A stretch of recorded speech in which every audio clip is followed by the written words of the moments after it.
As a native Black American and a proud member of the Muscogee Creek Nation, I understand the importance of tracing your lineage. Help me help you discover your roots with a personalized genealogy consultation. Paper trail genealogy matters. DNA tests can't prove ethnicity or tribal affiliation. You must search through paper records to dive deep into your family heritage. During the meeting, I will teach you how to navigate the genealogy process with ease. You'll learn how to link tribal affiliation with your ancestors, and I'll show you the step by step process I went through to gaining tribal citizenship. Take the first step to unlocking your past. To book a consultation, send an email to mike@keymediapro.com. Yes, we are going to get into the truth about Loving versus Virginia. Guys, if you're a foundational Black American, you know in school they teach us that Loving versus Virginia was about a Black woman marrying a white man, a white man marrying a Black woman. But guys, this was not a Black woman at all. We are going to get into it. You know, the official story with the transatlantic slave trade is only 4% of the African slaves went to North America. The vast majority of them went to the Caribbean and South America, where we see such a heavy African influence to this day. So I got to ask you, with 50 million Black Americans modern day, where did we all come from if only 4% of the slaves came here? Whoa, whoa, whoa. Could it be that they lied to us and try to force feed us an African identity when in fact most of us are Aboriginal? I mean, guys, there has been a concerted effort to reclassify indigenous people as colored or Negro. Virginia, for example, and again, we're talking about Loving versus Virginia. Virginia, way back in 1682, passed two acts that combined Native Americans and Africans into one category as Negroes and other slaves. Yes, guys, there were Black Indians, Black Aboriginals, Black Niji that were reclassified as Negro and placed on the plantation alongside those African slaves. So is it any wonder now, fast forward present day, we've got a woman in Virginia being mislabeled as Black when in fact this was not a Black woman at all. Come on, y'all. Come on. Hit the like button on the way in, hit the Cash App or the PayPal if you appreciate the mission, if you appreciate the effort. We're trying to give you the real hidden history here, not none of that fake stuff, not none of that fluff. Now, before we get into the receipts, because you guys do know me as the king of receipts, before we get into the receipts that prove that this woman was not Black at all, not even a little bit, well, guys, I think we got to start with what kind of grimy shit they was doing to the Black natives over there in Virginia. African Americans, I have no education with that, period. I'm not even connecting to that anymore. That's a system. That's like connecting to, hey, he's a bad guy, don't hang with him. I'm find it for myself.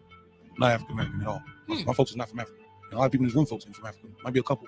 But people just don't understand. African girl, like, oh, this is black race, like red foot and black to Indian. That's my other girl. We got Cherokee in us. It's crazy. What the f? That's why Africa, y'all look at me funny. Like, I'm African. Like, you're not. You're not. 80% of our slaves are already here. These niggas. It's crazy. Hey, where you get that number from? Don't know. Do you care? Americans now, that's what we're talking about. I love America. I love this country. I fought for this country in '96 Olympic Games. And I'm gonna be the first one to tell. I'll be the first one to tell anybody. I'm not an African American. I'm American. I'm American. I'm American. I'm American. Come on, y'all. This video is called Walter Plecker and the Reclassification of Black Indian Tribes. This is a video coming from a YouTuber named The Research Guy. Let's go ahead and get into how they were reclassifying Black Indians in Virginia specifically before we get into the real heritage of this Virginia woman. Before diving into the topic of why Walter Plecker labeled American Indians as colored, it's essential to understand who Walter Plecker was and his significance in American history. Walter Plecker was a physician and eugenicist who served as the registrar of Virginia's Bureau of Vital Statistics from 1912 to 1946. He was a strong advocate of eugenics, a pseudoscientific ideology that aimed to improve the human race by promoting selective breeding and sterilization of those deemed inferior. Plecker believed that people of mixed racial heritage, particularly those who were of American Indian ancestry or mixed Indian ancestry, were inferior and posed a threat to the white race's purity. In his quest for racial purity, he led a campaign to force Virginia's American Indian population to classify themselves as colored on their birth and death certificates, effectively Come on, he's forcing Virginia Indians to classify themselves as Negro or color. So is it any wonder that when we got a Virginia Indian trying to marry a white man, she's mislabeled and misclassified as a black woman? Let's get into it. erasing their Indian identity. But why did Walter Plecker label American Indians as colored? The answer lies in the historical context of race relations in America during the early 20th century. In the United States, race was not always a fixed concept. The definition of race varied by time and place and was often influenced by social, economic, and political factors. During the late 19th and early 20th centuries, racial classification in America was based on a binary system of white and colored, with the latter category encompassing any white, American Indian, and Asians. The one-drop rule was also prevalent during this time, which held that anyone with even one drop of non-white ancestry was considered colored. This rule was used to justify segregation and discrimination against non-white Americans and reinforce the idea that the white race was superior. In Virginia, where Plecker lived and worked, there was a significant American Indian population, particularly among the Lumbee, Monacan, and Pamunkey tribes. These American Indians had intermarried with other tribes and even some Europeans that colonized the Americas, resulting in a population of people of mixed racial heritage. Many tribes were a mixture of different tribes that resulted in a racial reclassification of mulatto, colored, or Negro, stripping away the American Indian ancestry. Plecker saw these people as a threat to the white race's purity and believed that they should be classified as colored to prevent them from passing as white. Although outright warfare against Virginia's Indians had ended, a different threat emerged in the early years of the 20th century. The Racial Integrity Act, championed by state lawmakers and officials like Walter Plecker, challenged their very identity as a people.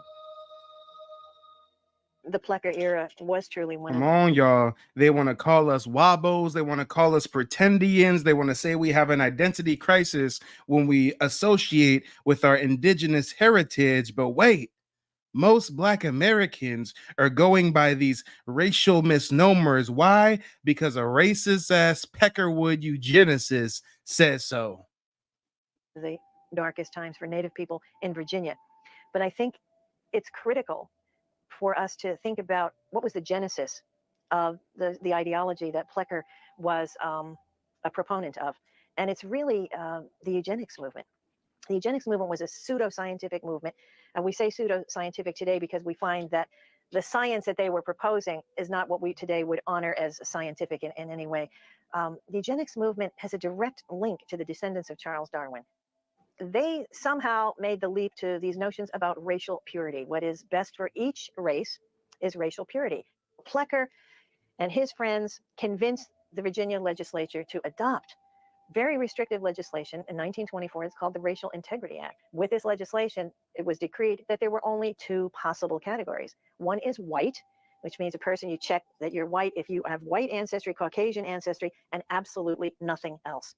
The other category is everybody else, and that's colored. So this was very hard on Virginia's indigenous community because in a sense, it wipes away their identity on paper. Their ability to describe themselves as Indian was not possible in the state of Virginia until 1968, when the U.S. Supreme Court forced Virginia to repeal the law.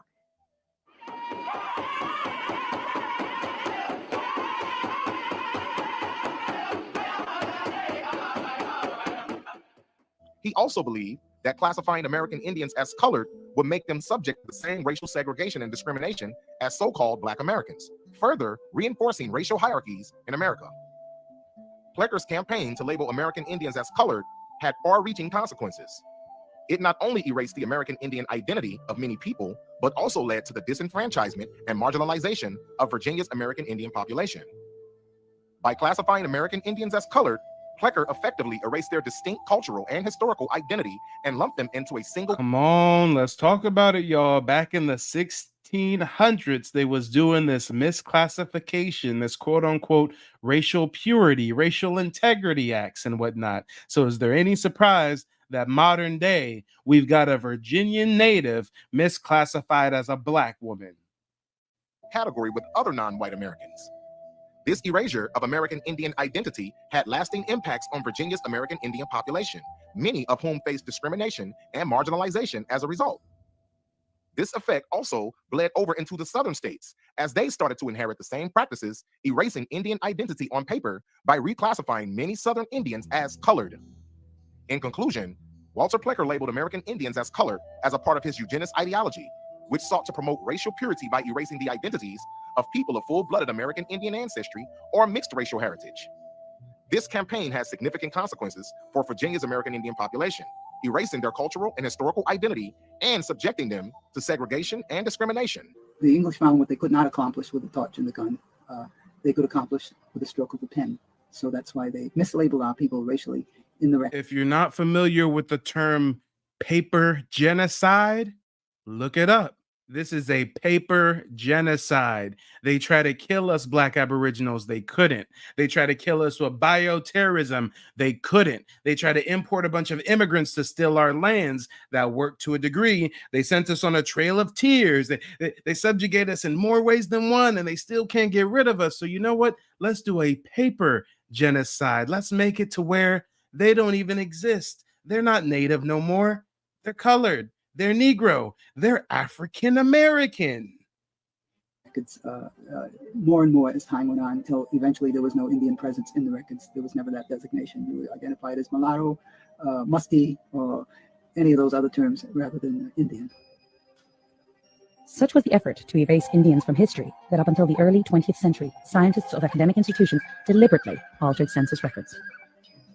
In Virginia, there was a leader of the eugenics movement, a man by the name of Dr. Walter Plecker. He changed records of Virginia Indians that were born and recorded as Indian people to say that they were colored. He did this on birth certificates, marriage certificates, on death certificates, on any legal records that he could get his hands on. Imagine this, modern day, we go to do our family's genealogy and we find an ancestor and they're marked as colored. For all we know, they were an Aboriginal Black person, mislabeled, misclassified purposefully. Since he physically destroyed or changed records of so many Virginia Indians, he essentially committed an act of bureaucratic genocide on the Virginia Indians. I can't see a more obvious event than what happened in the 20th century in terms of Virginia Indians being written out of history. Sometimes it got to the point where you were even afraid to say that you were Indian. And you told your children not to because it was safer. And so there were just all these different ways of erasing Native people as well as African American people from the cultural landscapes. At one point in time, it was a bad thing to even say you were Native American. Some people had to lie on their birth certificates and state that they were either Black or that they were white. So that definitely had an effect on Native American people. Plecker's legacy serves as a reminder of the dangers of pseudoscientific ideologies and the lasting impacts they can have on marginalized communities. Stay tuned and don't forget to subscribe for more videos. Come on, y'all. Come on. The research guy is a thorough brother. He dropped some real good gems. And I thought that was a good introduction before we start talking about the true heritage of Mildred. Come on, y'all. Come on. Y'all know how I discovered that this woman was not a Black woman at all? You know how I discovered that this was a Native American woman? None of us would have known if it wasn't for her family coming out and speaking about it. Let's get into it, y'all. This is why oral history, oral tradition, this is why standing on lineage is so crucial. Peep game, y'all, peep game. You see, what had happened was they were going to construct a mile marker. They were going to construct a roadside mile marker in Virginia to commemorate and honor the Lovings, made famous through the Loving versus Virginia controversy, right? And you know what? When they went to put up this mile marker, one of Mildred's grandchildren heard about it. And you know what? He learned that they was about to classify his grandmother as Black or African American. And he said, oh, no, no, no, no, no. My grandmother, she no Black poppy. Me no Black poppy. Let's get into it, y'all. Let's get into it. Come on. Reading is also fundamental. Let me take a quick journey with you. Let's take a look, y'all. It's in a book, The Reading Rainbow. Take a look. It's in a book, A Reading Rainbow. It says here, today there are festivals and dances honoring interracial couples going on all over the country as the Loving's court victory is widely regarded as a milestone in the country's racial history. But ironically, here in Virginia, the Loving's legacy has been embroiled in an escalating race-based conflict of its own. The question that has arisen is this: was Mildred Loving actually Black after all?